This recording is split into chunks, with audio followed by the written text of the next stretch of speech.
पुरई है संकट मैया मोरी मनसा पुरई हो मैया मोरी मनसा पुरई हो मैया मोरी मनसा पुरई हो मैया मोरी मनसा पुरई हो मैया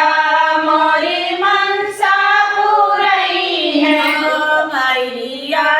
मोरी मनसा पुरई हो मैया मोरी मनसा पुरई ससुर घर से हम चुनरी चढ़ई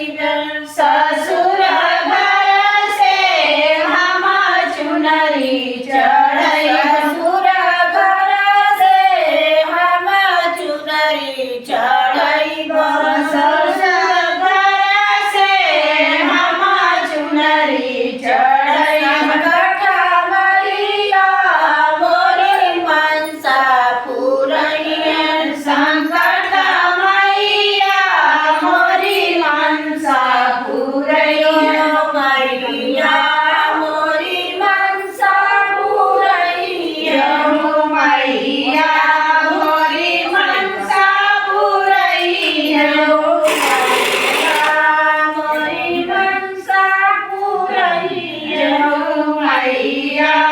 मोरी मनसा पुरई ससुर घर से हम नारियल चढ़ई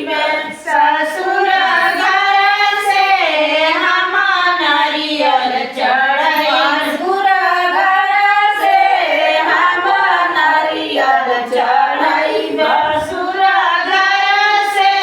हम नारियल चढ़ई संकट मैया मोरी मनसा पुरई संकट मैया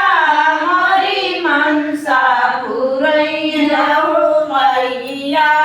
मोरी मनसा पुरई हो मैया मोरी मनसा पुरई हो मैया मोरी मनसा पुरई हो मैया मोरी मनसा पुरई देवर घर से हम खोइछा भरई देवर घर से हम खोइछा भरई देवर घर से हम खोइछा भरई देवर घर से हम खोइछा भरई कथा मैया मोरी मनसा पुरई संकट मैया मोरी मनसा पुरई हो मैया मोरी मनसा पुरई हो मैया मोरी मनसा पुरई हो मैया मोरी मनसा पुरई हो मैया मोरी मनसा पुरई सजन घर से हम कलसा धरई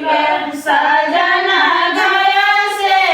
हम कलसा धरई सजन घर से